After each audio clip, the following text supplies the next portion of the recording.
Hello, today is tomorrow, and this is the weekly golf update. The reason I say today is tomorrow because I'm filming this on Thursday, but most likely it'll come out tomorrow, which is on Friday. So we have a lot going on at the club. You'll see underneath in this email, you'll see some links to some things going up. We have our guest day that's coming up next month. Make sure you sign up for that. There is a limited field, 120 players. You can bring either one or three guests.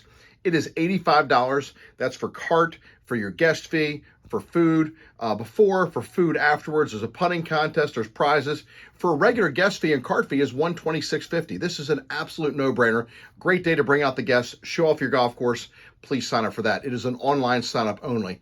Any questions on that, let us know. Also, starting on the 15th, from the 15th of May through the 15th of July, we run a buy three, get one free guest pass offer. So if you purchase three guest passes at full price, you get another one for free, and you can use those anytime. So buy three, get one free. That starts on the 15th of May.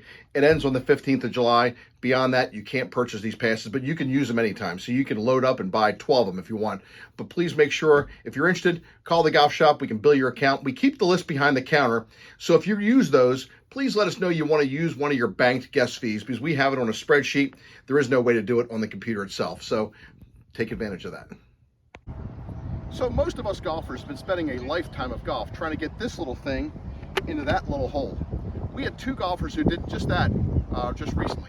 On this hole number 5, Mr. Fred Muller made a hole-in-one. He was playing in the Teen Challenge adult group, and it was an outing, and he won a brand new car. How about that? If anybody needs a ride, you know who to call.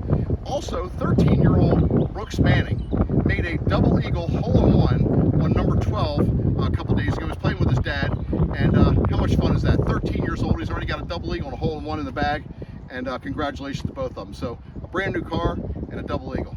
Good stuff. Way to go, guys.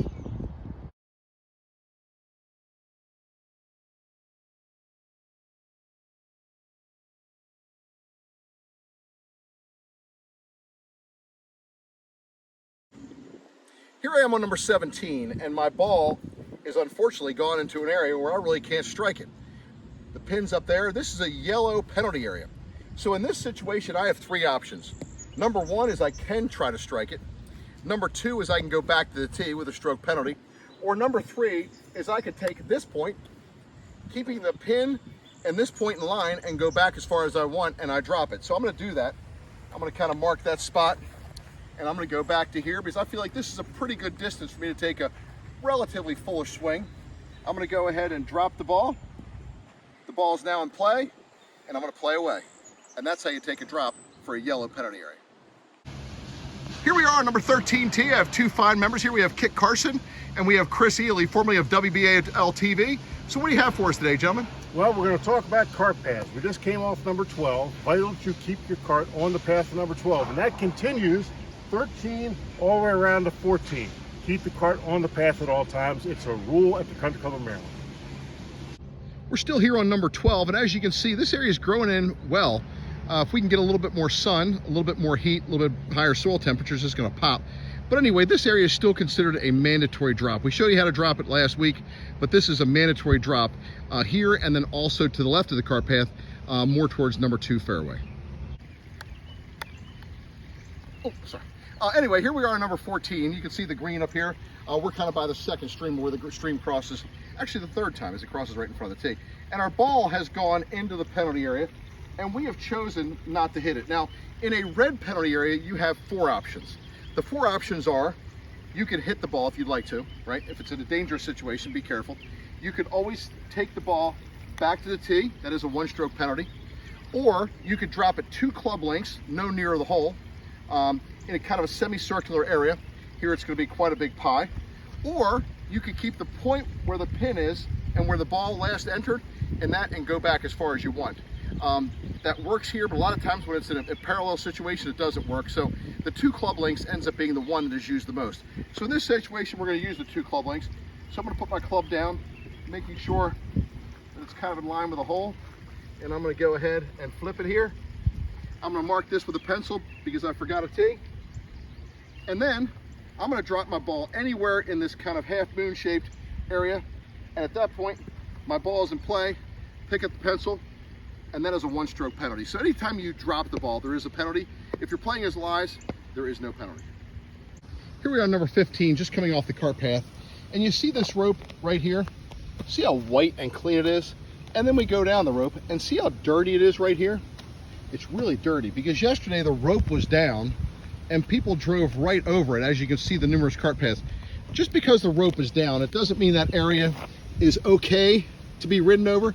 That means the rope has fallen down, and in that position, please do your best to try to avoid any areas that have ropes either on the ground or in the air. Keeping your golf course in great condition. Here on 15 still, we have a lot of people ask us what these white circles are. These are not some kind of a crop circle left by an alien. These are something we paint on the ground.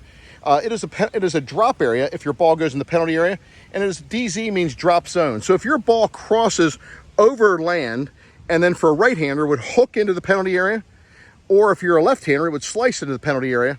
There is nowhere to drop the ball that's out near the hole. So if your ball goes short into the penalty area of that blue stake, you would use this short drop area, meaning short or closer to the tee. And if it goes in beyond the blue stake, then you would use the drop area that's kind of up here. You can faintly see it beyond the cart. It is marked off in white. And these are both a one-stroke penalty. Stay away from the penalty area. No ands. Here I'm a 15, and my ball actually found the bunker. The pin's cut tight with that front right pin in the bowl, and I got a little too risky there. So anyway, to be able to get the ball in the bunker, we're not going to make a swing like we normally do off a turf. Off a turf, we're trying to get a little bit more shallow and hit the ball and then the ground. In the bunker, we're trying to hit about 1 inch to 1.5 inches behind the ball, take a little bit of sand, and have the ball come out on it. It's the only shot in golf we really don't try to hit the ball in a greenside bunker. We're trying to hit the sand behind it. And the swing is a little bit more steep. We're going to get that club up in the air, because otherwise we're going to hit shallow, we'll hit too far behind it, maybe scull it over the bunker. We've all done that. So here I'm trying to get the club up in the air and have it enter pretty sharply. So I'm going to go ahead and open the club face, kind of have it aiming towards the hole. I'm going to open my stance and have my stance aiming quite a bit left of the hole. We'll play it kind of a little bit towards the front, a little bit of a narrow stance, and I'm going to hit about 1 inch behind it.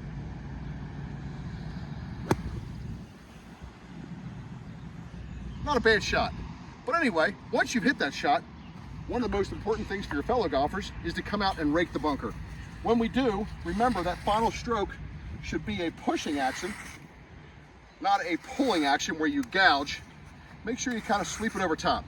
If you need more help on hitting sand shots, talk to myself or Owen Dawson, our director of instruction.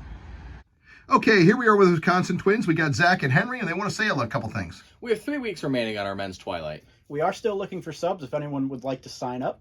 Let us know and we'll put you on the list. Thank you. Okay, here we are with the Wisconsin.